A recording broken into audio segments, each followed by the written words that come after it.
நானும் எல்லாரும் மாதிரி ஏசி காரில் நான் மட்டும் உட்காந்துட்டு போக வேண்டியதானே? நான் நடிச்சுட்டு போகிறேன், முதல்ல சம்பளம் கூட வாங்கியிருக்கலாம், இப்போ குறைச்சி வாங்கிட்டு போகிறேன். ஆக பணம் பணம் தானே, எனக்கு தேவையில்லை.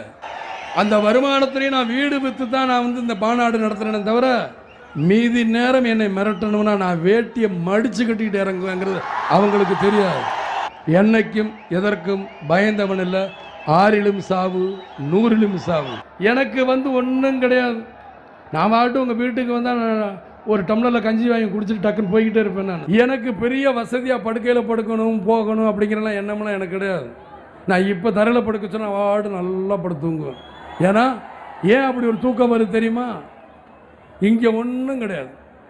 எனக்கு இந்த மனசில் எந்த பயம் கிடையாது. போய் தைரியமாக நான் மாறுதட்டி சொல்லுவேன். சாப்பாடு என்றால் அதில் விஜயகாந்தை தவிர யாரும் பேர் எடுக்க முடியாது.